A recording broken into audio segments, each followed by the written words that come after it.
Good morning in Prague. The presentation doesn't really work the way it should do. I'm just going to scroll through the pictures with an open program. I think it should be okay for this purpose. I would like to develop a number of things that I came through by researching things, starting from the topic black goo. If you stumble into this topic for the first time, for most of the people it is something weird, something strange, something that is not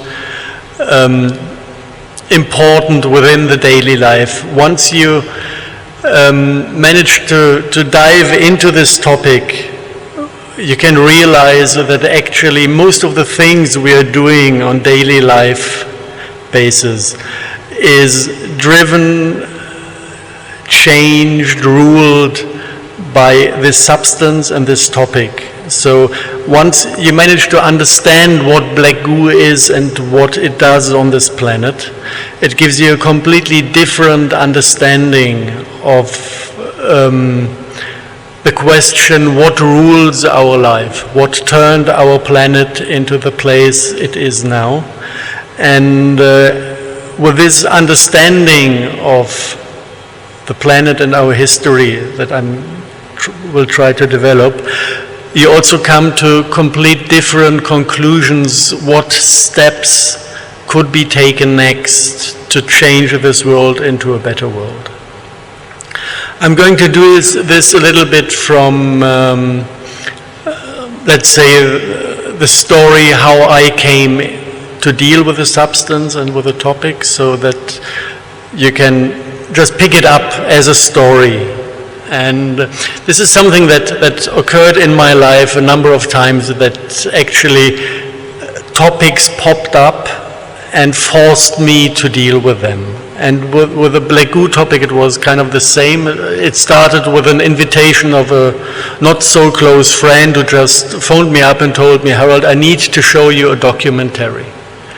And he was persisting. I didn't feel like I was not interested in the topic, but he made me come to his place at a certain time, and he showed me a documentary he just found on YouTube about the real cause or reason behind the Falkland Wars, when Britain went to war against Argentina to reconquer the Falkland Islands. And this was about just, meddling around with the little islands in the official press, and there was a behind story telling about a black goo reservoir being on Tula Island, one of the southern little islands, that was basically a substance that was sold on the Southern American black market because it was meant to have the ability to host intelligence, like a liquid brain being able to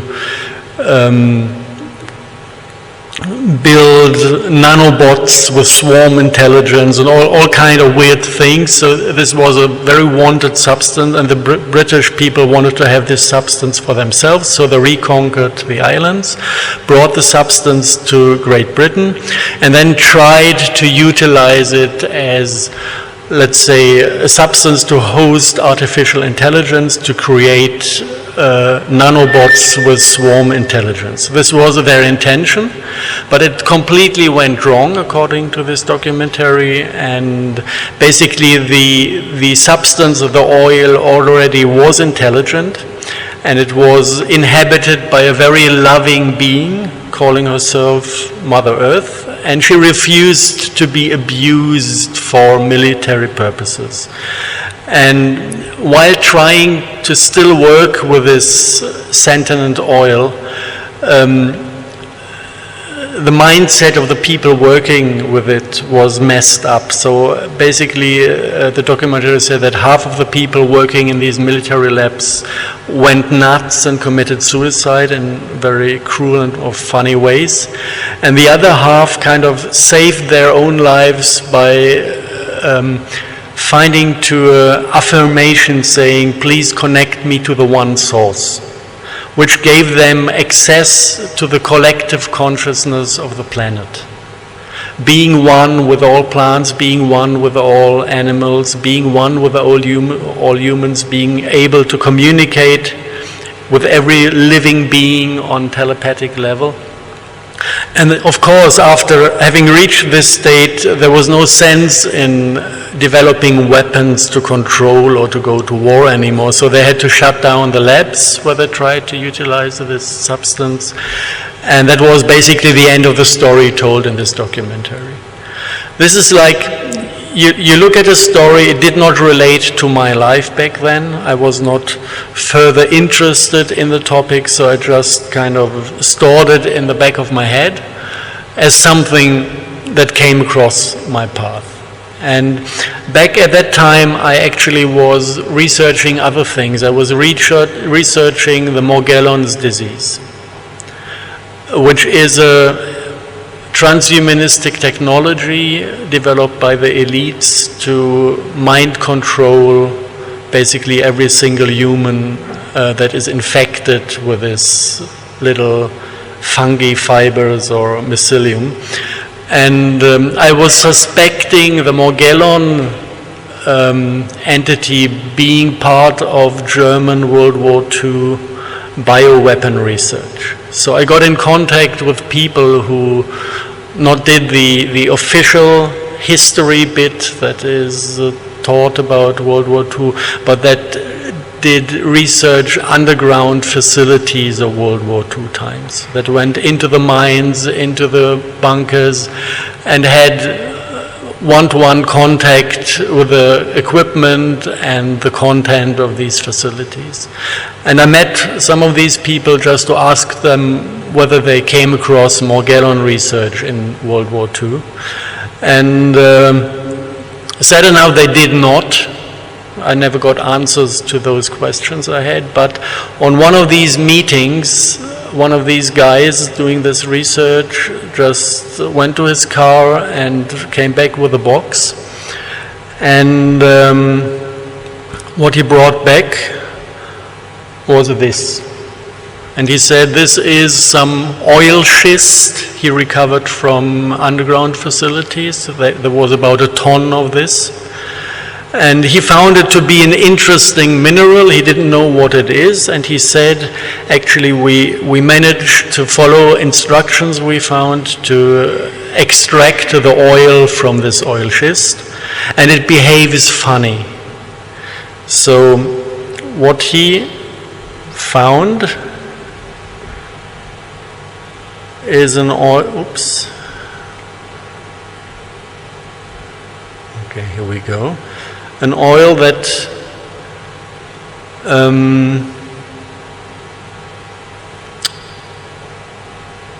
why doesn't it play?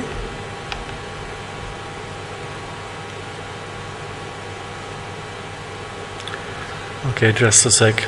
I have to get it from somewhere else.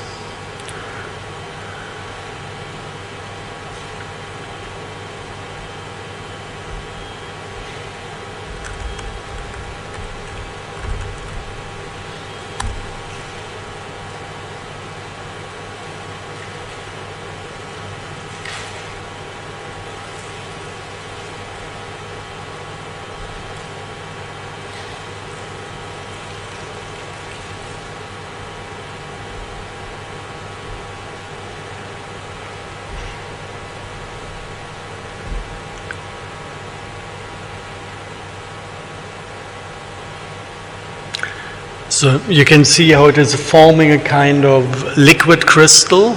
It is very fluent, but it self-organizes, and it's forming kind of the shape of an insect eye. Completely symmetrical. And something that happened on that first meeting, this is kind of the second meeting, he had only one of these glasses.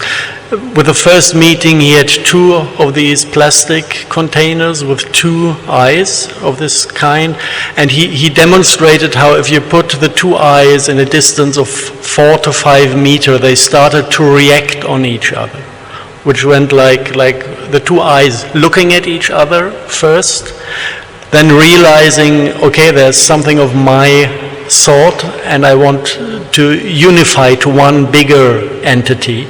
And they started to pull, trying to get closer to each other, which did not work because they were caught in these containers. So the moment they realized they cannot come closer, they started to fight to try to get out of the pot by shaking and jumping inside the pots. So this had something of an intelligent being in a liquid form trying to get what it wants to get. Okay.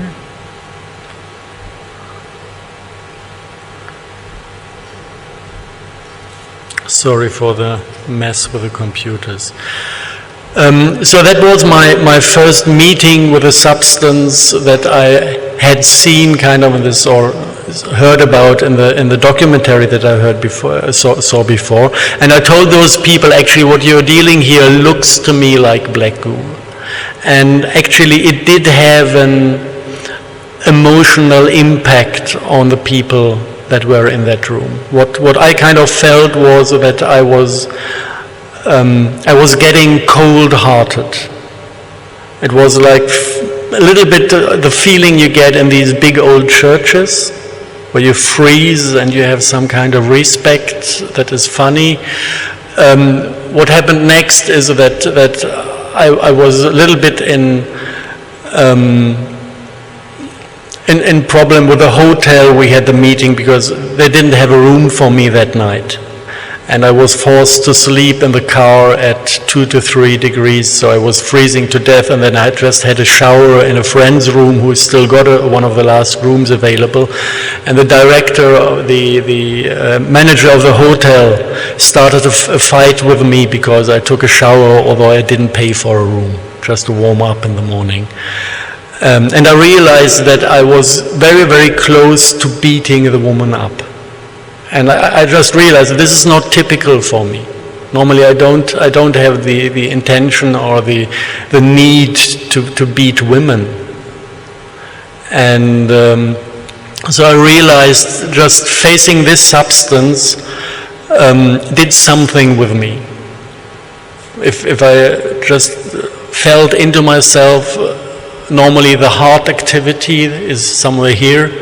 There was nothing left of this. I could think, I still had some kind of sexuality within me, I had life force, but all the rest was gone. I was like reduced to 3 chakras. So this is how it felt like, just in my system. And it did not really go together with the description of the entity from the documentary.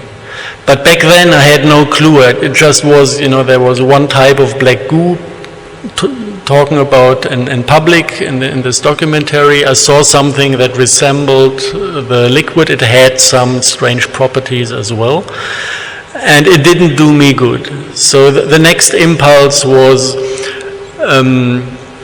if you're kind of energetically infected with something on information level, what might help, that was my thought, was to develop information medicine to get rid of this state again. So I took a sample of one of these stones and go back to them, and drove to my healing practitioner who has all the technology to produce globally as information medicine or radionic medicine or homeopathic medicine.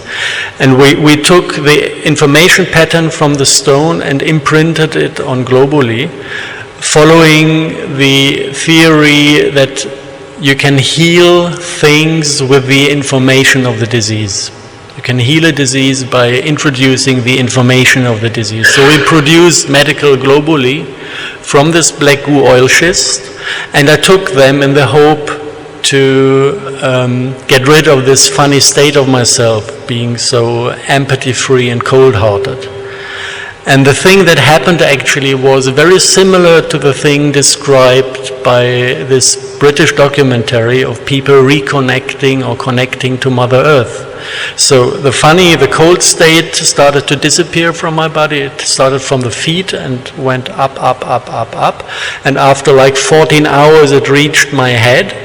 And after the coldness was out of my head, like I was completely reconquered by the other field, it felt like Mother Earth in person intruding my body from the feet into me, saying hello for the first time since thousands and thousands of years. It was one of the most intense experiences on spiritual level I had to open myself to this entity that feels like a black whale, or felt like a black whale diving into me.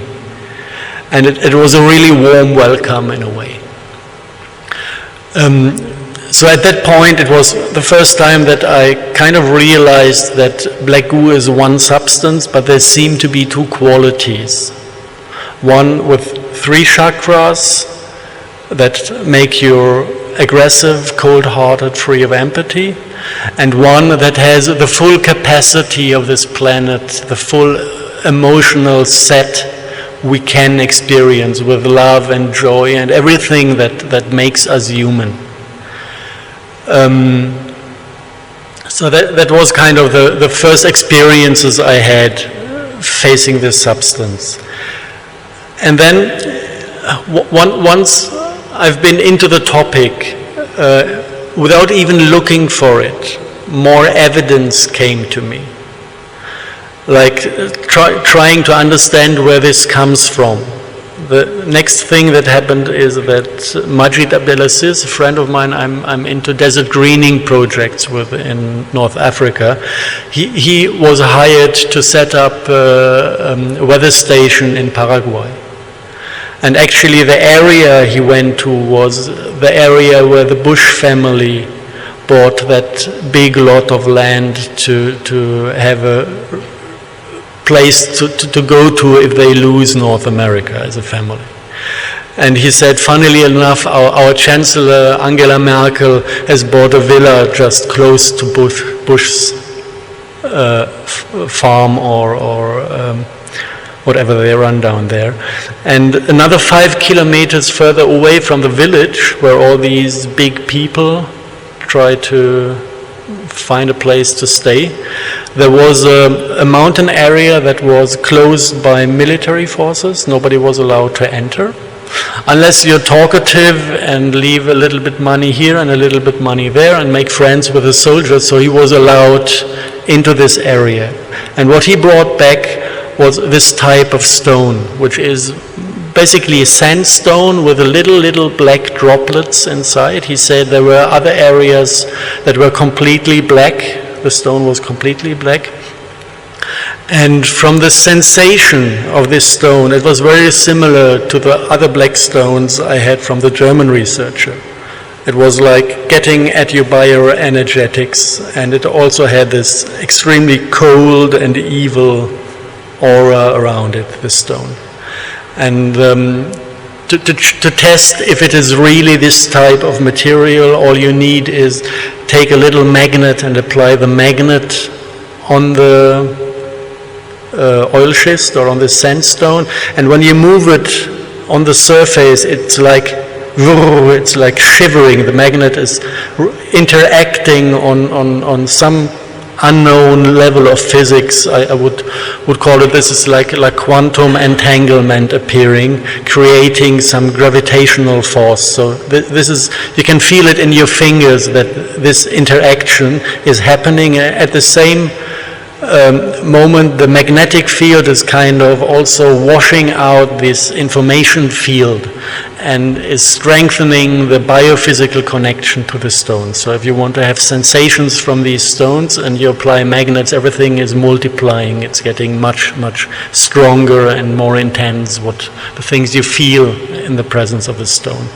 So it was quite easy to understand that it is actually, the little black dots on the sandstone is the same material is black goo oil schist as well, or black goo oil dots in sandstone. But the other interesting thing with this one is the shape of the sample occurs when you have a meteorite coming down from outer space. These rectangular structures, the entire area was just cracked in the same way. This is like if you have an impact, you have very strong forces working on the stone, and the moment kind of it kicks back, you have pressure, and then the pressure is released, then the stone in the environment is breaking, or the stone that is coming down is breaking in exactly this way. So we had kind of geological proof that this material is not from this planet, because it is connected, it is found at a proven meteorite site. And from there on, I basically had the basic ideas where and what to look for. Then I started to go a little bit into history to see if there are any records of these stones. And what you actually find is a lot of sources mentioning these stones being worshipped by black magic cults. If you look into the stories told out of this area, basically you have the people worshipping these stones, going there once a year, sacrificing children in front of the big black stones, waiting for the demons to appear out of the stone, to come out of the stone to accept the blood and fire sacrifices. This is what is told in this about the black magic tradition. If you go further back, you find a piece of this stone being of immense importance in Mecca, in the holiest site of the Muslim community. And every pilgrim going there is meant to kiss this stone. And this is not going against Muslim now, because the Peter's Dome in Rome is supposed to have one of these black rocks right in the middle of the big building. So, as it looks like all religious cults, you can think of, maybe with an exception of some Asian philosophies, they have this stone in the center of their cult. And especially the churches, the old churches in Europe, they all have a black altar stone from this quality. And this is why you do not feel love in the church. This is why you have this cold, shivering feeling when you go inside, that it is supposed to kind of give you respect or fear of God more than feeling the love of God at that place. So it is kind of a funny thing, because at that moment you start to rethink if the world you were introduced to is actually the way it's been told to you that it is. Because I always thought people go to church to get closer to God, to become better humans. Same with Muslim people. The philosophy is full of love and respect, actually, but then they go to a holy place and connect themselves to the most evil thing you can imagine. So something I started to realize was completely wrong about the perception of our world.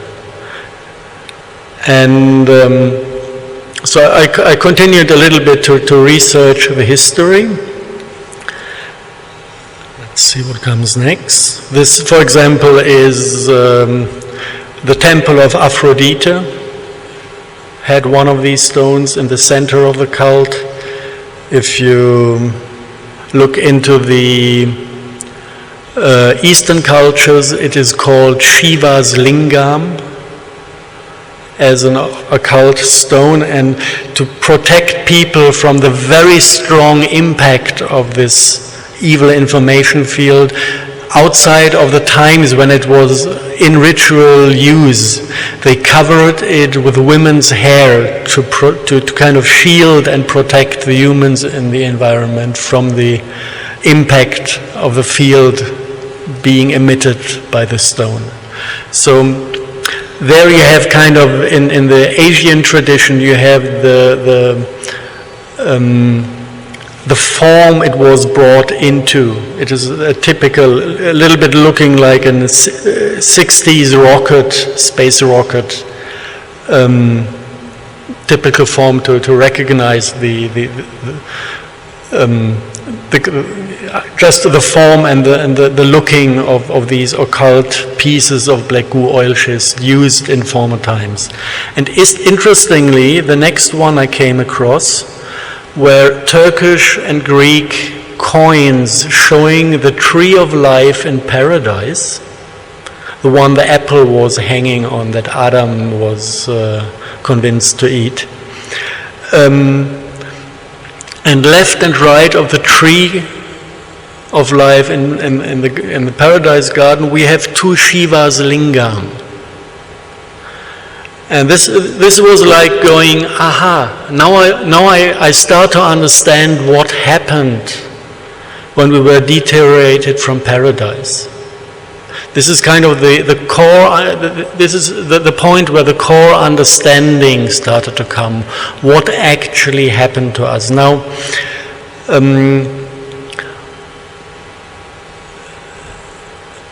thinking that, or realizing that we have obviously two different types of black goo. The foreground quality that also can be found as mumio in rising mountain areas all over the world. We have it in the southern Russian republics. It's like people's medicine to take the black oil that is found in caves in rising mountain areas. We have the same thing in the Himalaya region, used by Tibetan monks for healing purposes. So we do have this earth type black goo that is loving and friendly, and we do have the alien type black goo that came down with meteorites. And having these two in mind, now imagine, let's say 16,000 years ago, this is how we can kind of put a date to it. A swarm of meteorites came down containing the black goo of a different planet that used to have a different biosphere. And before that, actually, on our planet, everything was in order. We were a race that had healthy instincts and that was completely connected to the collective consciousness of the planet. If you feel into it and try to understand the quantum physics part of this thing, it's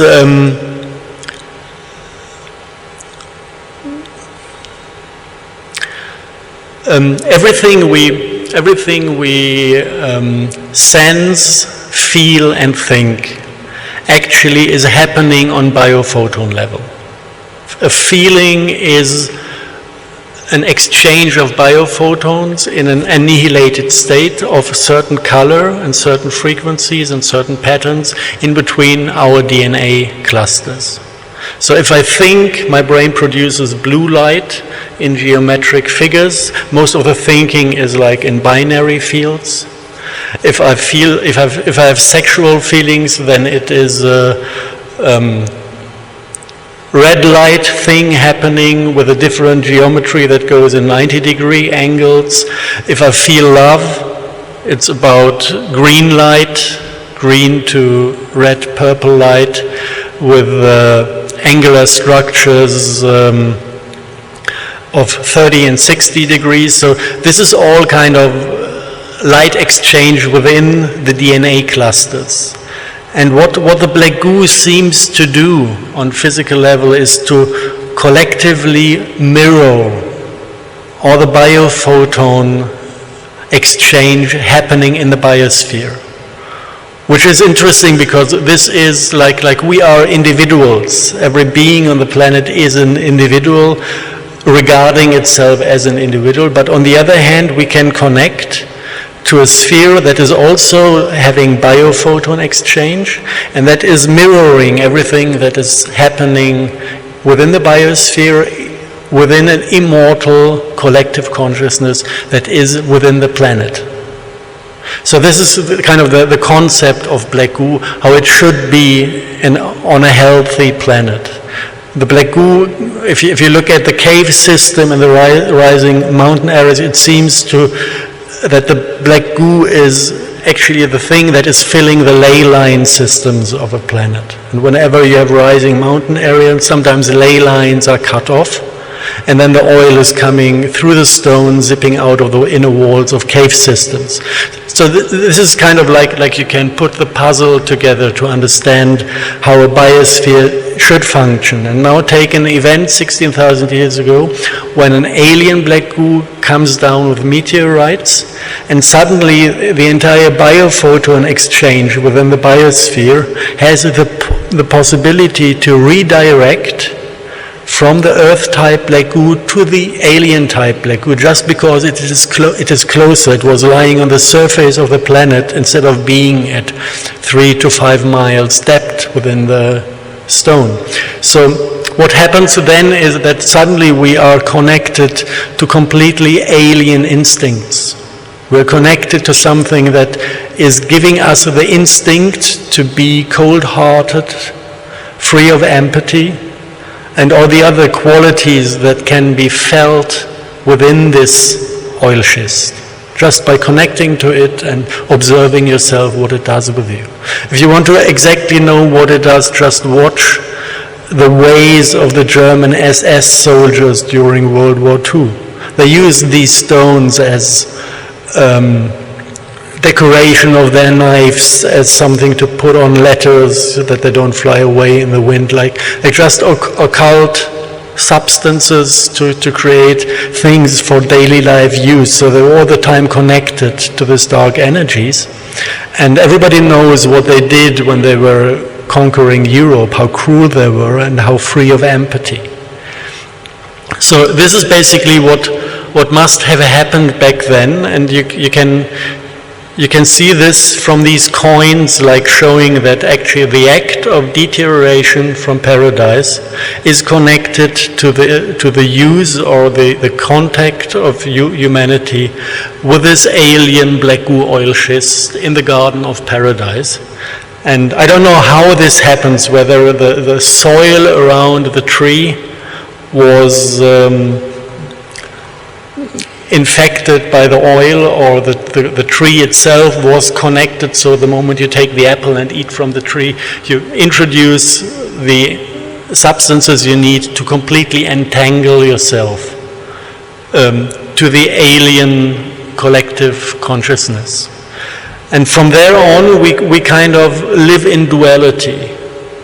We do have, as humans, we do have a certain possibility to consciously connect to the 7 chakra system, be a good human, or we can connect to the other chakra system that is tempting us with the power we gain by doing this, with the cruelty we can live, and the profit we can make by being cruel. So this is all about the physical substances that brought this type of duality onto the planet.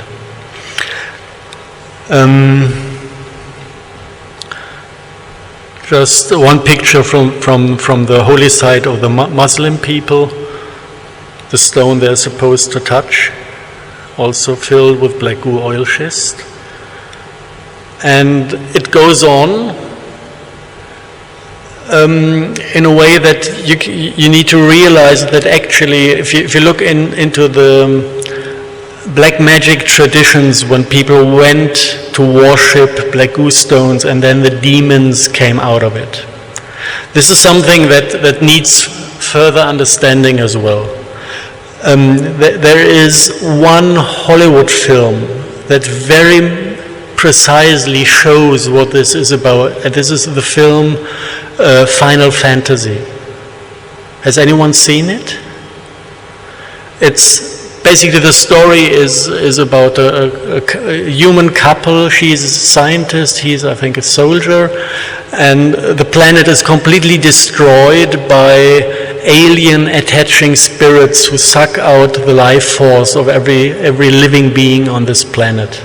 And basically everything is already destroyed on planet Earth. And this woman she's a shaman, and she's collecting animal spirits, kind of finding the last surviving animals to pick up their spirit. And then they go to the place where the meteorite came down and find a black goo-like substance, and they manage to infect the alien black goo with the information field of Mother Earth.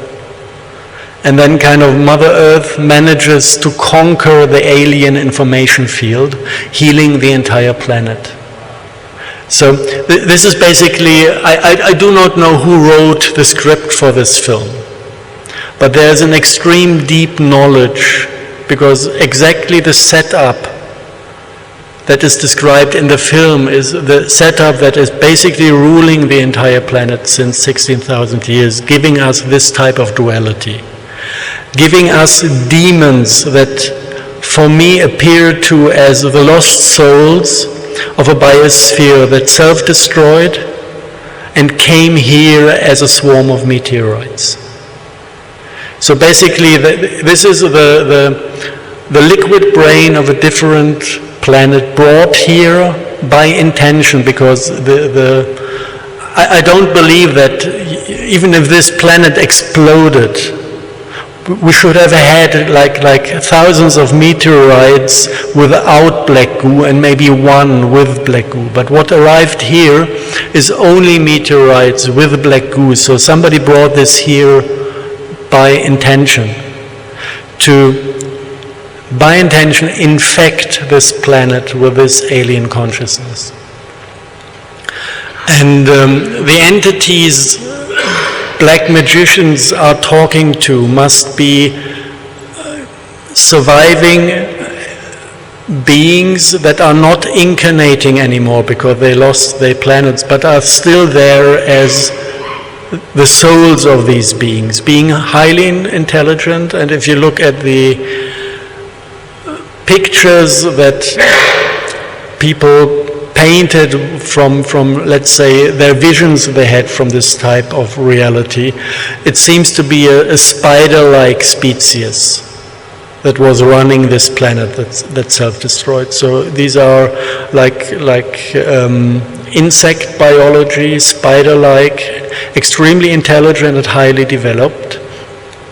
And these were called the archons in our culture. So basically these are beings that started by communicating with people that were willing to communicate. They started to create this black magic entanglement to humanity, and they offered us the possibility to control others. This was something that was actually not within the human nature. All these ideas of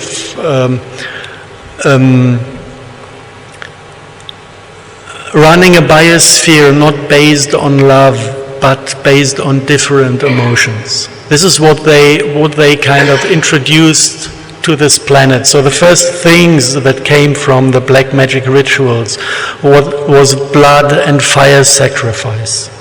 Ritually killing animals to gain this biophoton burst that is emitted when a being dies in pain. To, on one hand, feed the demons. This is what they needed to survive as beings. They didn't have a biology of their own, so they needed to feed on life force in a certain way. And on the other hand, some of the energy extracted by these rituals is also used to pay the people sacrificing, because they want to have worldly power. So if you want to have worldly power and gain profit, you need ways and means to control other people. And this painful emission of life force when you kill somebody can, if you know the game of black magic, can be used to force other people to do things they do not want to force, because facing these energies is extremely painful. And this has evolved and developed on our planet, and they switched from, let's say, the biophoton burst from killing animal and humans. It was changed to a system that is running today on torture energy. We are keeping billions of animals in concentration camp-like conditions on farms, making them suffer their entire life, killing them in cruel to cruelest ways, and then we eat them. Although this is not within our nature. Normally we have long lower intestines, we're supposed to be vegetarians, maybe with a possibility to digest a little meat before we starve as a security thing. But normally we should not scoff meat from morning till evening. So this is actually all coming out of these black magic traditions, being fire and blood sacrifice, to produce torture energies that are utilized by the black magic community to run and rule this planet. So this is kind of the way that this little incident 16,000 years ago took over our culture, took over our way of living. And actually everything we do today is part of this agenda. This is all about control. Control is giving birth to scarcity. Because if I want to control things, I grab them and do not leave them for others. So the others do not have access anymore. So this is possessing things, owning things, so this is money. The moment I have money, I need a political system to administer all the things. So basically, every quality that we perceive as being normal, because we were born in this, actually is part of this black magic cult. If we go beyond this, before this, we come to a paradise state that is living in abundance, that we all just share free out of love with each other. Nature is giving us so much, we could all live in abundance without any problems, but we are infected by these energies, we are following their ways of control. So what we basically do is we connect ourselves to, not to love, but to torture energy by eating what we eat. This is how this is introduced into our system. And then we let ourselves being guided and ruled by torture energy, being in resonance with this. And this is what we call politics, and this is why politics want to go to World War III, because this is blood sacrifice. This is how they work, and this is how they maintain their system. And power is part of this system.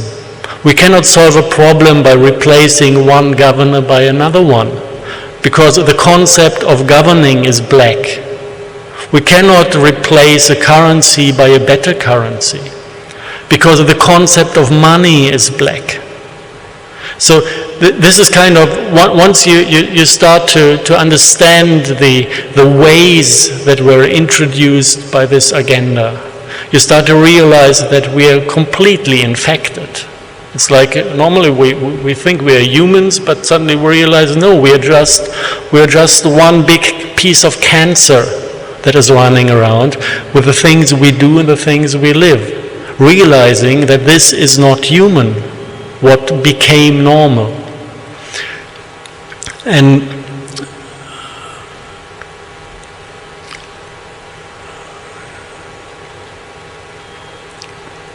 so, so far this is kind of the older history of the black goo, how it came here, what it did with us, and this basically is a rather sad story. I would call it that one. On the other hand, once realizing what this story is, we might as well consciously say, now I realized I am sick of something, So now I have the possibility to heal myself. And understanding what happened makes it rather easy to heal yourself. If I can be conscious about the two different chakra systems, I can say, okay, this is the problem, so let's develop my heart chakra. Let's put all my intention on starting to feel love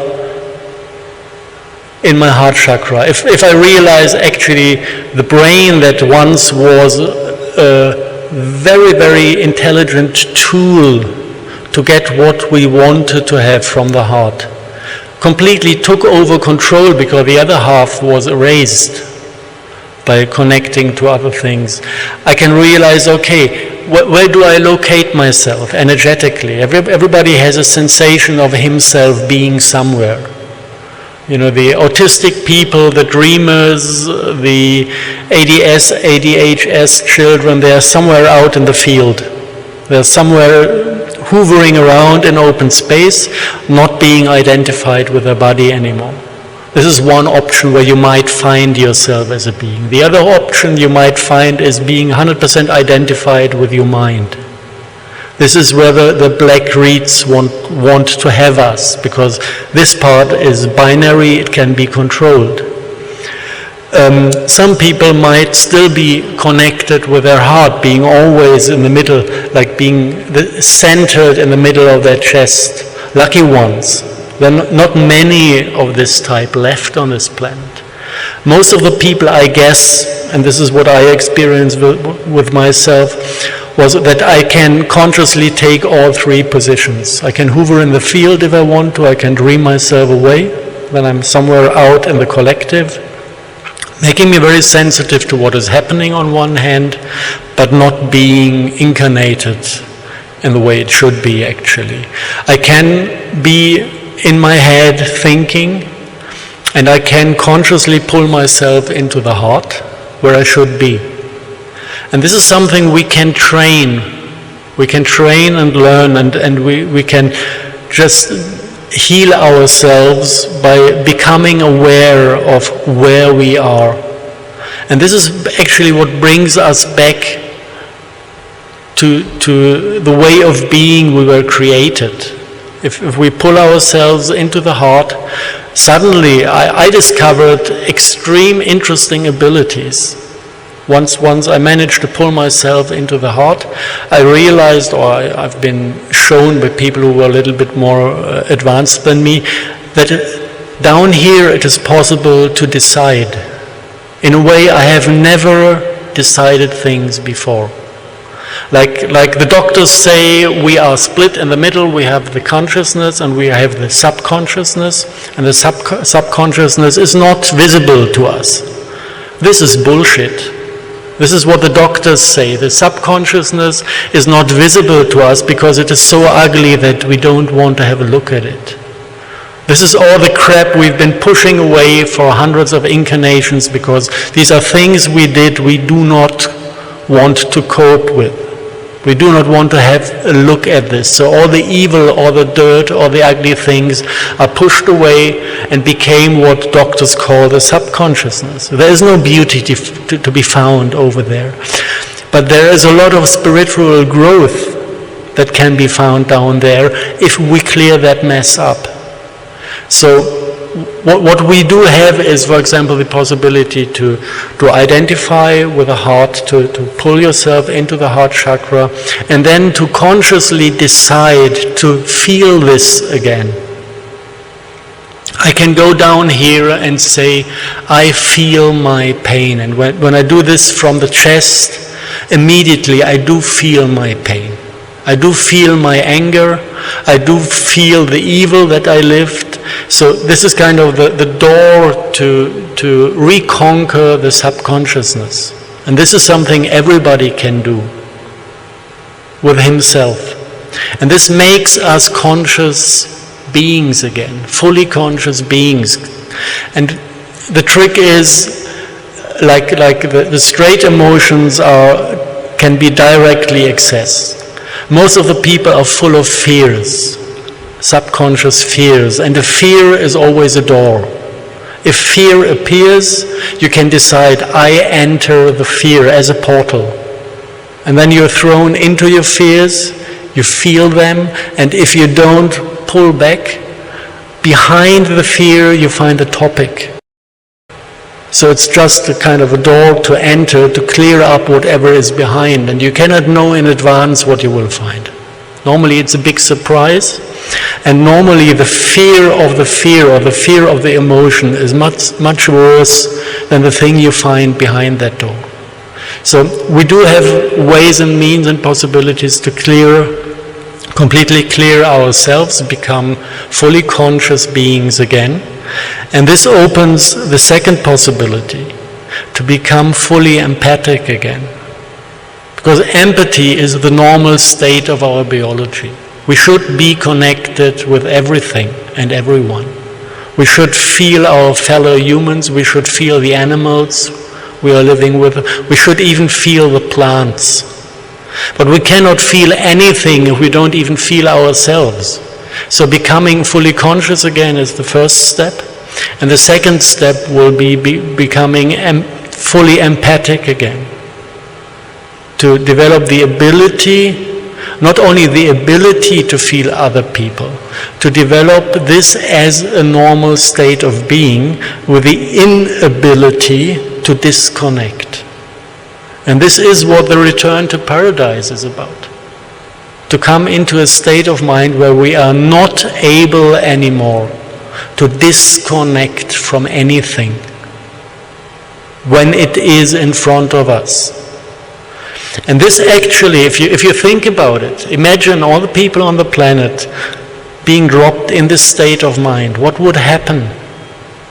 We would lose our ability to be cruel, because the moment you are cruel, you suffer yourself.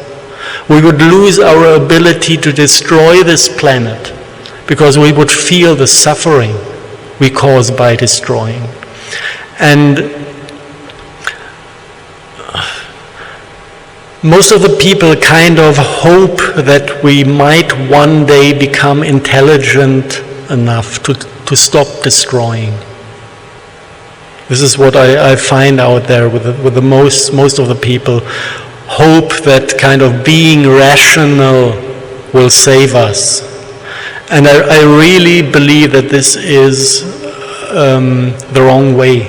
This will never happen, because it does not include feeling what we do. And as long as we are not forced to feel what we cause, we will cause harm, because it's easy. And I've seen single people who were rational enough to kind of control themselves, but this is not a solution. This is sad, in a way.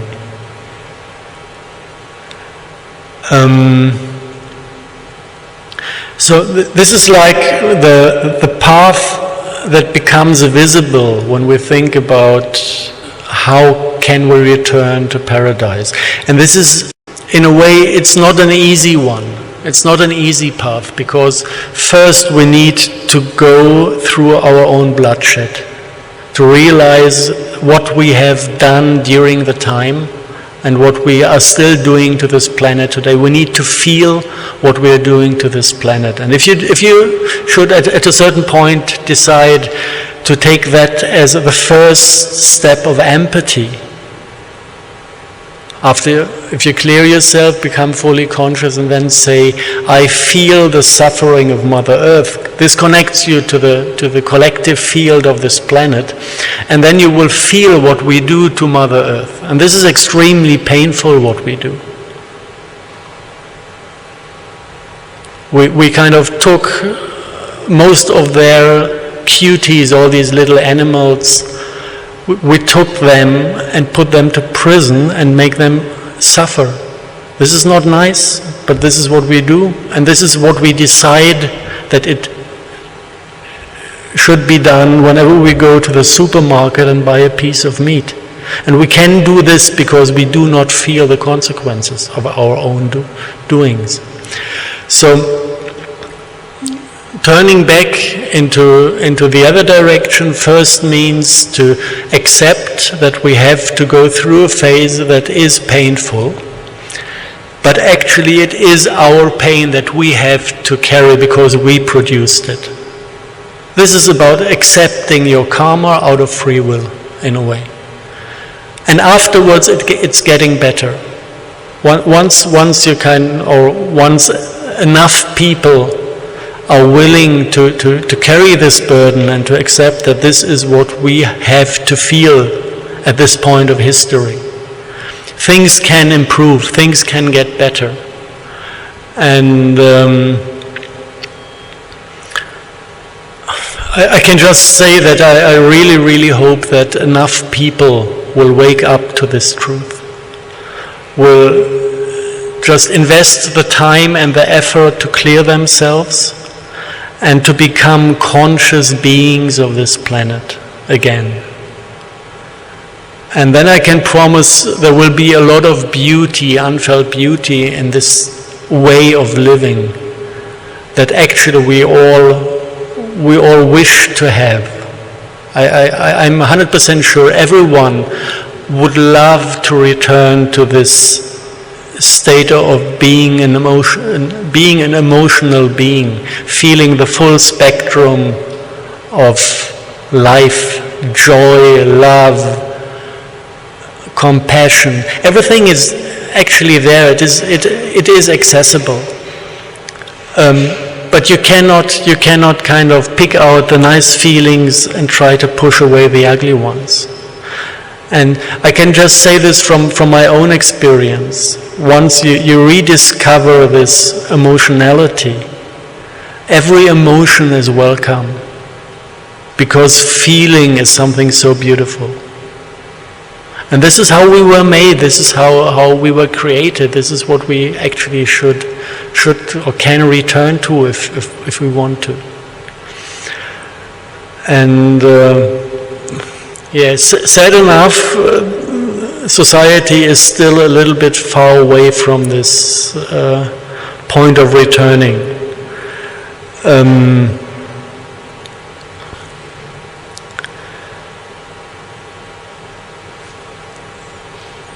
What we observe at the moment is actually on field level. If you try to understand the basic positions, we used to believe that everything is about good and evil. And if I look at reality now, I have to say that actually we have three positions that try to gain space. This is good, evil, and control.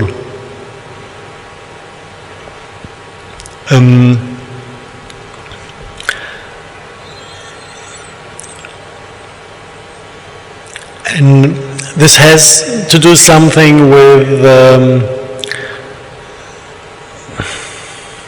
the field symmetries of our chakras. If you look at the Asian knowledge of the colors and the symbols, the drawings connected to chakras, we have binary fields here, we have rectangular fields down there. So these are the things that go with 90 degree and 180 degree angles. This is all about this morphogenetic system that is driven by the control agenda. This is actually the influence of the alien black goo, that as a biosphere is connected to binary beings, being driven only by binary and rectangular fields. And this is kind of one biological blueprint that actually has influence but does not belong to our planet. This is why all the attempts to control us. If you look into this was actually the main topic I was working on. If you look into the concept of mind control, if you look into transhumanistic technologies that are designed for mind control, everything is blue and red. They're trying to control the thoughts and the sexuality. And if you look into the field structures they are using, it is all rectangular. I can show you a few examples from the environmental analysis we've been doing for the last years, like the one that is up now. We do have sometimes black goo in rainwater. Somebody is trying to spread this substance among people. We do have a door opener that is basically, if I say that everything we feel and think is annihilated light exchanged within our DNA clusters. There are substances in the rain that are breaking up this annihilation, that kind of take a binary wave set of biophotons that go like this from DNA to DNA, and then the substances come in between, and suddenly the two beams break up, turn into visible light, to kind of be able to access our biophoton system from outside by having the same substances up and down converting frequencies. Basically, we are light, visible light, within the spectrum that is visible. So what we have is like a lot of microwave technology that is brought into the body, taken by these substances in the picture, being up converted within the body into visible light, because the microwave can penetrate, the visible light cannot penetrate. So they need to have the signals going in, being up converted by little piezo crystals to reach our light body as a controlling signal. There is this concept of nanobots, where you have the same piezo crystal. It's a kind of designed picture. It looks a little bit like a robot, but actually if you go to the concept, how they're created, you have a piezo crystal in the center that is forming a neuronal knot within our brain, entangling to the nervous system, being able to convert microwave frequency to signals of the nervous system. This is how they try to get into our brain. This is actually the concept that led to the mad cow disease in the 80s, where they did the first experiments of how much do you need of these substances to get access to the brains of beings. And they overdid it a little bit, so they had a lot of casualties among the British cattle.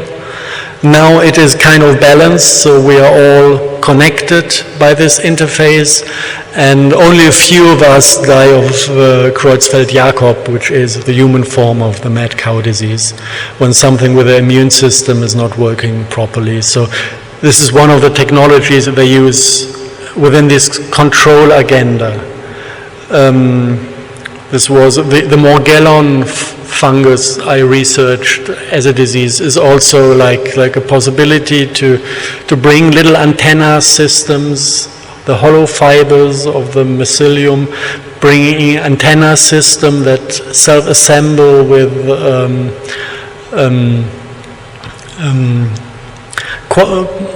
quantum dot liquids, which are colors that also up and down convert microwave radiation to visible light. So we have like shining little fibers within our system that also produce DNA readable light and read out DNA light transfer and transform it back into readable electromagnetic signatures that can be detected from outside. So all kinds of technologies around, and actually I wanted to introduce all this to show you one picture that is showing the overall concept. This is a drop of rain with one Morgellon fiber, and then the other crystals around it. Here you can see the rectangular structure of the mind control field that is applied using different parts of this overall system. So we're breathing this in, and actually this is the last years before we are completely falling to the concept of control, being turned into biorobots that will never ever again have the chance to access their heart, because they are fully dominated by thought and sexuality. Because this is what is possible to control due to the field structure. So this is just, I do not like to scare people in a way. You certainly know the movie Solvent Solvent Green. Green? That wasn't a movie title. It's a movie with Donald Sutherland, where overnight you have exactly a bit like chemtrails, but the shit falling from the skies, taking over humans and transforming them into This is... I saw it, but it's a long time ago. This is, I don't like to scare people or to say that basically territory is already lost, but if we do not react, if we do not turn around and say goodbye to this control agenda on all levels, at the moment they are kind of in power and they are running this planet. And there's no taste in kind of falling for duality again and trying to fight them. We need to clear up ourselves, and this is all that needs to be done. The moment we center ourselves in the heart chakra, no binary field can control us. Because the moment they try to do so, we realize that this is an external signal. We still will sense it, but we will sense it as if like, oh, somebody's trying to induce a thought into my brain. And then mind control does not work, and then there's no chance for them to turn us into biorobots. I know probably this question. Can I ask you a question regarding where's the starting point of this? Because to be open empathically to everything is quite difficult in this one world. You get overwhelmed. So where can people start? What's the starting point? The starting point is to become fully conscious again, which means to feel yourself. And to be able to come to this point of feeling yourself, including the subconscious parts. The first thing that is very, very good to relearn or rediscover is this ability to take responsibility by deciding.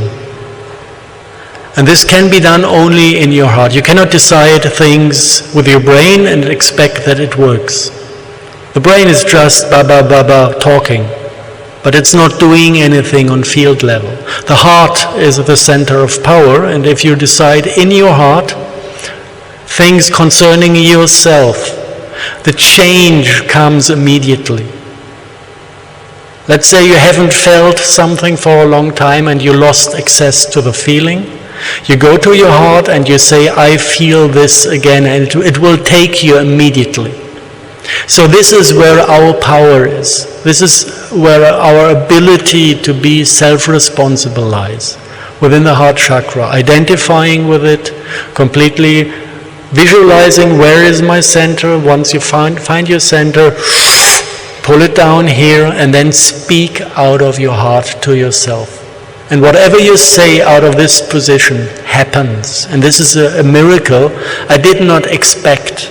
You know, I really was believing, like everybody else, if I want to solve my problems, I need to go to a psychiatrist for 20 years. Let them fumble around in me. It's nonsense. All I need to solve my problem is to go here and decide that they are gone. And it works. It's incredible. And we've been taught for generations that we are victims and cannot take responsibility for ourselves. This is nonsense. We can. It is possible. And from there it is first just feeling yourself again. These are the first steps to take. And this is all within our possibilities. And once we learned to feel ourselves again, empathy comes on its own. And if it doesn't come, also you can decide on this. I spent quite a while experimenting with myself. I pulled back from public for like nine months, and kind of the topic was researching the morphogenetic fields. And it is possible to decide to be empathic with basically everything. I got curious in the different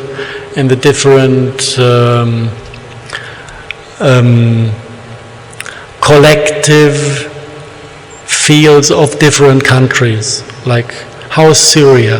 Let's go to civil war with Syria. Deciding, I feel the Syrian collective field. And then you go into their anger, pain, suffering, being empathic with it. I just got curious about other countries. I decided let's check what Japan is about in the moment. I was expecting many things, but what I found was not exactly what I expected. I just went into empathy with the Japanese people, and it kind of flushed me down into a very old history dating back to the times of Atlantis, when I realized actually the Atlantean troops, it all came in pictures and emotions. The Atlantean troops, after Atlantis went down, had no country to go to, and they were dispersed on the planet in war with all different other countries. So they decided to settle down somewhere else, and they took the Japanese islands, killed all the men, and took the women as sex slaves. And this is in the collective consciousness of Japan till today, because they were so isolated that this trauma signature was given from generation to generation. This is why the men still scream at their own children as if this is a military drill. And if you look into the sexuality of this country, the women still moan as if they are violated and taken by force, which is not the case today, but the entire energetics is coming from this initial traumatizing event of being conquered by an Atlantean military personnel, killing all the men and taking the women against their will. And this is things you can kind of discover once you train your abilities to consciously go into empathy with things. You can go into these fields, and sensing them is the first thing, and then the second possibility is to take over responsibilities for these fields. Let's say you attach to a field of a country that is 24 hours prior to civil war. You will find all the anger there. You will find all the hatred, all the pain, everything that is too much, that wants to discharge in a civil war. And you can absorb these emotions, take them into your heart, and let them disappear into open space. And you will find that 24 hours later, there is no civil war. And this is exactly how our planet is administered by the black magic community. They exactly know that it needs trauma energies to kickstart a war. And if you look at the latest history, it needed 2 million refugees from Iraq brought into Syria to kickstart a civil war in Syria. Syria was an extremely peaceful country. They didn't intend to go to any war. It was multicultural, it was peaceful, loving people, Muslims and Christians sharing the same holy places, with no problem having a Muslim in a church praying or the other way around. It was extremely peaceful. It needed the traumatized energies of 2 million Iraqi refugees to kickstart a civil war over there. So they brought them there. And then they brought I don't know how many million traumatized refugees to Europe to kickstart a civil war in Europe, because we would not kill each other. No way. Unless you introduce trauma energies into the field by bringing traumatized people into the field. And we cannot shut those people out because they are victims themselves. They were victimized in their home countries by us, basically, and now this energy is brought here. We cannot shut them out, cannot send them back to countries where basically they will be killed. But what we can do is we can discharge the trauma energy from the fields by taking it in and releasing it. And then the other community has lost the game because they will not manage to kickstart their wars anymore. And this is something everyone can do according to, let's say, the capacities of his being. Some people can take care of a family, some people can take care of a village, some people can take care of a city, and so other people can take care of entire countries because of the size of their emotional capacity they have within themselves. This is something everyone needs to find out for himself. How big are you? How much can you contain emotion-wise? And then we can go to peaceful acts within the morphogenetic field structure and maintain this planet as a peaceful place. And this can be done consciously. It's easy to learn. All you need is the courage to experiment with yourself and some time to spend with yourself, losing the fear of what you might find over there. If you have a look into yourself, emotional look into yourself. And this is actually the only way back I know. And the alternative is not very beautiful. The alternative is to continue falling to this control agenda. And then we will have a planet that actually has no space for decisions. We will have a central AI controlling all beings, giving them like a strange field of possible nice experiences that is predefined. Everything is predefined and predictable within this AI. And the experience of other planets shows that this actually leads into self-destruction, because biology was meant to be different, and you cannot imprint one of these dual systems on a trinary system, hoping that the trinary system will survive.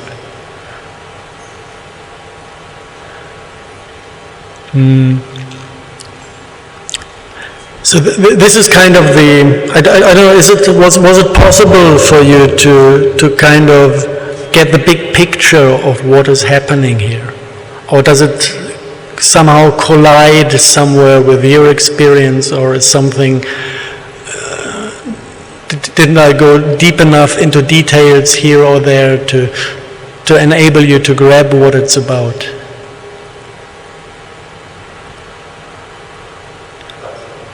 I thought so. That was really good. It was clear to me. And obviously, it's a massive thing you're looking at. It's basically it covers everything we are doing, and this it can be understood in a way. This is one possibility, but it also can be felt, and feeling it makes the difference. I remember it was a thought when I realized that actually eating meat is blood and fire sacrifice. I realized this actually for the first time when the mad cow disease was on in the 80s. And the authorities in England decided to burn all the killed cows, burn them to smoke. Which was stupid because the transmissible agent causing the mad cow disease was not a virus and not bacteria, it were these crystalline little piezo crystals causing the disease. And you cannot destroy them by burning them. Actually, the way they found out was taking the brain of an infected cow, burning it at 800 degrees to ash, and then injecting the ash into the brain of a second animal, and it was showing exactly the symptoms of the mad cow disease. So it was proven that this is crystalline. And still the authorities decided to burn all animals. And I was just sitting there looking at this, and I could feel this is fire sacrifice. Somebody here is doing black magic rituals on big scales. So this is where you can start to put your own emotional abilities into observing. And at a certain point I realized, okay, my girlfriend was vegetarian. I was convinced by her with good arguments to try this as well. And at a certain point, when I was free of these torture energies that we take in by eating meat, I was just, like every week I was going to Berlin City, and I really always enjoyed street life, especially in the more colored quarters of Berlin. And then I was in one of these quarters, and I was looking at the street life, and I saw like 20 different restaurants with humans sitting in front of the restaurants at tables on the street, all of them scoffing dead animals. And for the first time it kind of completely went into me emotionally that this is hundreds of people busy with black magic rituals, sitting there doing something that from their biology they should not do. And the emotional impact was extreme at that moment, because I could feel what they are doing. I could feel that this is a ritual. I could see the energies, or feel the energies that were in the food going into the people. I could see the aggressiveness of the people. I could see the pain within the people that they take in by eating this. I could see how this was changing their personality into something we are not. And actually it is about developing the ability to feel all this, because only if you feel it you can react to it in a way that is transporting the message to others. You know, it's just stating, yes, this is the fact, and giving the information.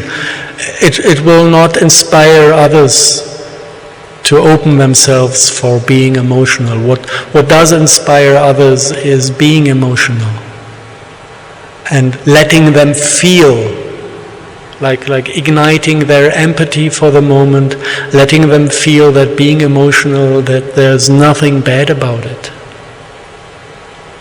That it might be painful, but still, feeling pain is still better than not feeling anything.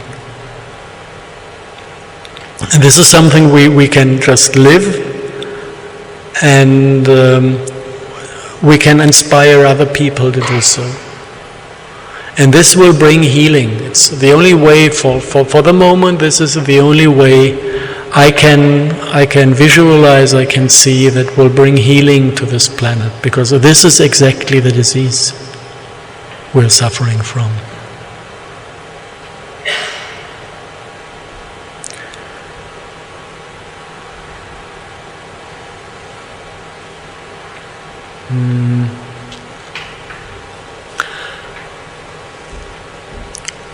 Any questions or suggestions where to continue with? I don't have the time now on the computer here. So. So 10 minutes. Any questions or... Do you suggest people imbibe good black goo based on the experience you had? you will need the mic, sorry. Sorry.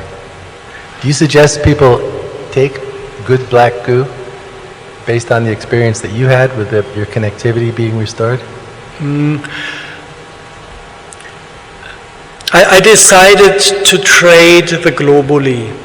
They're available. It's a company from Austria called biopure.eu, biopure.eu, and they trade black goo globally, and these black goo globally, they contain both information fields of alien type and Earth type black goo. So basically they're opening up the physical field of duality within us, giving us the position, the possibility to position ourselves into the direction of connecting to Mother Earth. This still is a conscious decision that needs to be done. You cannot take the Globally and hope that they're going to do the work for you. They're not. It's just like a door opener that is opening the field in which you can take the decision. And I do not recommend to take them.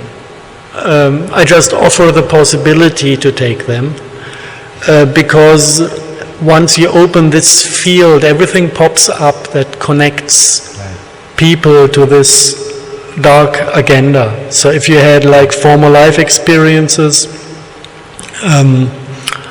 having lived one of the life with dark energies as a witch or a witcher, sacrificing children, all these topics will automatically pop up the moment you take in the Globally. I've seen funny things happening. This black magic agenda is all about entanglement on quantum level. So if you're entangled in a way to the binary fields by anything, it will show. I remember a woman that was close to raped by a black magician, and he managed to hold her on the ground with his hand while he tried to do so. And when she took the Globally, suddenly his hand appeared as a red spot on her skin from an event that was 15 years dating back. I have seen a woman that just took the Globally in her hand. She didn't even take it, she just had it in her hand, and she turned pale, couldn't stand anymore, and started to shiver, not knowing at all what happens to her. And it happened while I was around, so I took her aside and tried to, on empathic level, look into her, what's happening with her, and I could see her in one of her past lives being an extremely evil woman, something 17th century in a little town in Belgium. And I could see all the pictures from her former lifetime popping up in her system. So this can have very strong effects, but there's on the website we run, there's a forum where people exchange their experience with these Globalies. And it can really be everything. Some people get healing on physical level, some people dive into their own darkness for 6 weeks, getting close to suicide, being faced with what they lived before, until clearing comes, until healing comes. So it can take some time. Some people do not feel anything. Where I say, okay, either they're already completely entangled to Mother Earth and there's nothing to heal. They never were in contact with a binary agenda during their incarnation, so there's nothing to be healed. One possibility. The other one, they are completely binary beings that do not react in a way that anything wants to be healed. So they sit there in their arrogance and say, okay, I control everything, this did not do anything with me, I want my money back. We had all this, all different possible reactions coming on on these globally. So what I recommend is to test whether it is good to take them or not. Like with a kinesiological testing, or who doesn't have somebody to do it, just take them onto your heart and feel if it feels like being pulled towards them, or if you feel rejected by them. I just don't understand why it would still be mixed with the alien goo, because isn't that proven to be deleterious for us? I'm sorry, I'm not... You said that the global one is a mixture of the two different types of goo. Yes. Why include the alien goo? Since we know what it's up to. The initial concept of healing a disease with the informational pattern of the disease, okay. Like homeopathy works. Okay. And it was so successful in many cases that we decided to keep this within the concept. Now, maybe I would like to close with one actually good or beautiful news. At a certain point, when we were dealing with this topic, with the attempt to move things, to heal things on collective field level, there was an incident when we introduced 7 chakra consciousness, consciously introduced the 7 chakra consciousness into the binary fields, kind of building a bridge in between the two. And at that point, Mother Earth got involved, and she said, now I got access. I'm taking over and doing the rest. And she was busy for 3 days to completely reprogram all black goo deposits on planet Earth that were in contact with groundwater or soil. She was not talking about the part of the black goo that was in technical use within black magic facilities, quantum computers. This might have been protected, but all the resources that were still on ground level, in contact with groundwater, soil, stone, rock, she went through everything and reprogrammed it, upgraded it to her 7 chakra system. So what we can say at the moment is that the core problem of the deterioration from paradise is solved for this planet. This is already completely done and freed and cleared and healed. What we do have are bad habits. And what we do have is our recent consciousness field that is still filled with a lot of dark energies from the time when we were kind of fed with this dark instincts. So we are still living this in a way as a collective, but there is no inspiration left to continue this ugly game, which I would say is something that makes me hope that we should be able to very quickly let go from the bad habits, because there's nothing left that is backing them up. And actually this was maybe, as a last sentence, this was exactly the thing described in the film Final Fantasy. This is exactly what happened. I was just curious to ask what days that was, what 3 days. Could you give us the date? Or it does not matter at all?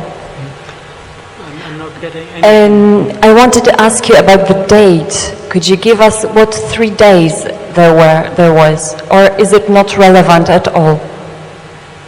Because you mentioned that the process of Mother Earth working on the black goo, it took 3 days. Yeah. So is it recent? No, that was, let me think, 2013, 2014.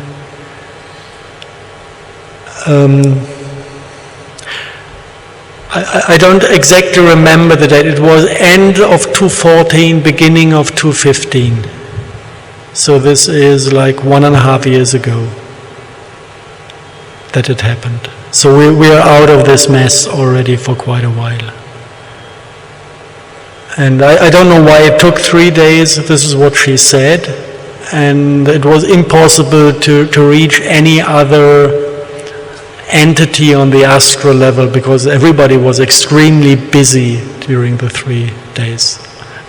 We dealt a lot with shamans traveling these realms frequently, and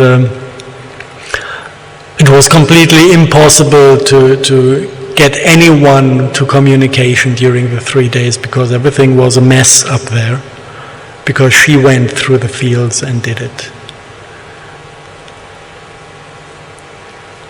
And I don't exactly know, but I can see a major difference in the ways things develop on the planet since then.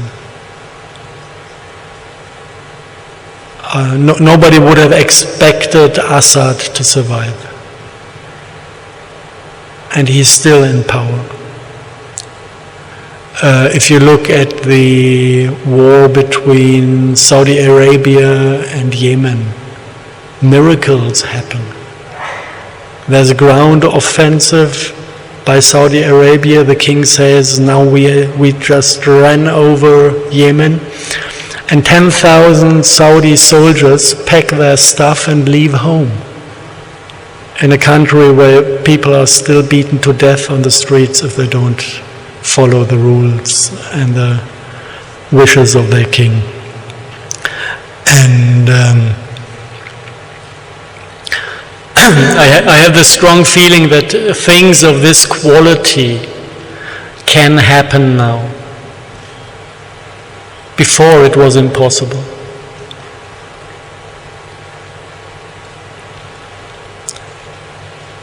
I have a question. You were saying that over this 3-day period where the Mother Earth cleansed the organic sphere, but still maybe within those that are practicing the black magic and the occult, they still retain this alien black goo. What capacity and influence do they have, versus those that are resisting and trying to clear this? We managed to locate 4 quantum computers run on black goo. And the way I understood the technology, it is like artificial ley lines. It's huge piping systems with pipes completely filled with black goo in underground facilities. All single cubes filled with black goo. This is a form as a symbol it's been used, and as a technology it's been used. And in a way they must use the black goo to introduce neuro-linguistic programming into the consciousness field. This is how I understood the way these quantum computers work. And you can see many black remains in our language. Like, take the word no or not.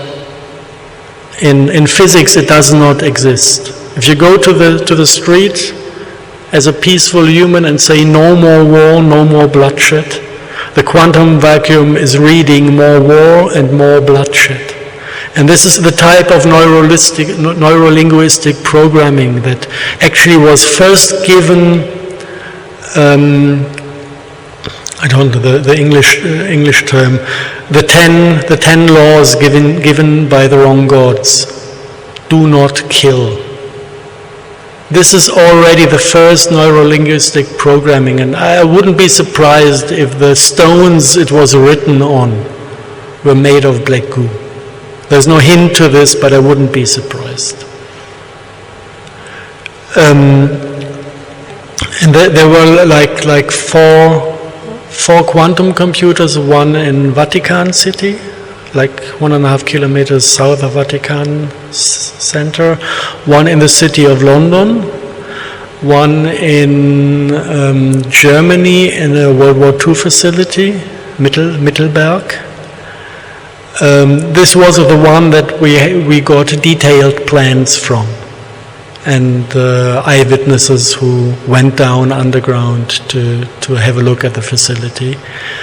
And one which we had the least information was somewhere between New York and Washington DC in the underground facilities.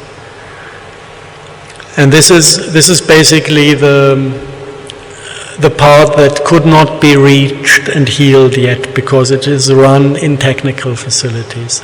The other part that is not yet healed completely is connected to the second thing that was brought in together with the black goo. And these are the Arks of the Covenant.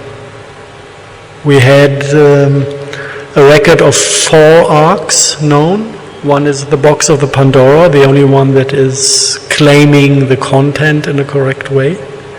The box of the Pandora, the Ark of the Covenant, connected to the Jewish people. Then there's a very similar story connected to the Irish people. Also being part of the pharaonic lines, and then taking the Ark back to Ireland, having the sea split into 2 halves when they crossed the Channel to Great Britain. All these stories exist also in an Irish tradition. This Ark is at the moment hidden in North London. The one of the Jewish people is somewhere close to Israel hidden. And then we have the Ark of Gabriel that was hidden in Saudi Arabia until it was found last September. And they made a deal with the Russian military to remove it from the city, because they had plasma discharge and it killed a lot of people, so the Russians took it onto one of their military bases in Antarctica. And how these one worked can be seen in the British setup. It is all connected to the stone circles. And beyond the stone circles, you have like underground facilities from Stone Age that form antenna systems. All antennas are binary. You have the clover leaf to control sexuality, and you have the binary spiral as one basic form of tunnel systems for mind control. So you have a set of 200 resonating antennas with identical antenna geometry all over Great Britain, and in the center of one there's an arc. And the arc, this is actually the second half of the picture, what came here. You have the black goo, like the brain liquid of a traumatized planet, and then you have the arc that contains a crystal with the ability to be charged with bioenergetics. So you have kind of the brain and the life force with all the informational content from the same planet brought here. And the opening of the box of the Pandora was like discharging the life force of the traumatized planet into our planetary system to kickstart trauma processes, to kickstart self-destruction. It's always exactly the same concept. Whether you go to Syria with the Iraqi refugees, you need trauma energies to be introduced into a healthy system to kickstart self-destruction. Always the same concept. And one beautiful thing that still can happen, I see it happening in some kind of future, is that these arcs are removed out of the resonating antenna systems. Because if you look at world politics, there are actually 3 sources of evil that can be located on this planet. One is the city of London,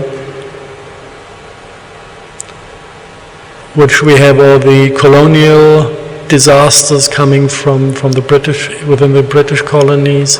We have the radical Islam coming from Saudi Arabia, and we have fascism coming from Israel.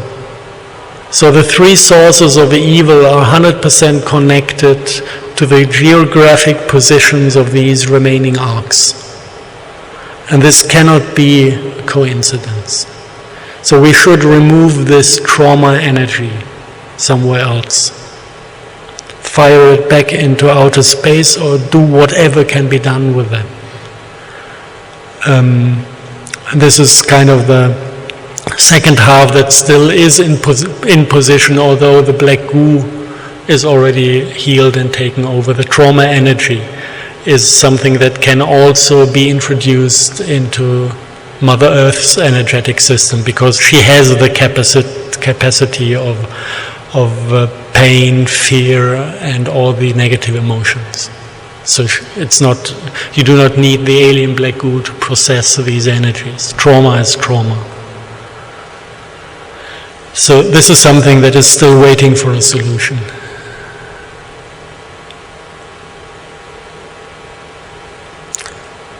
Okay, I think time is over. If there are no more questions.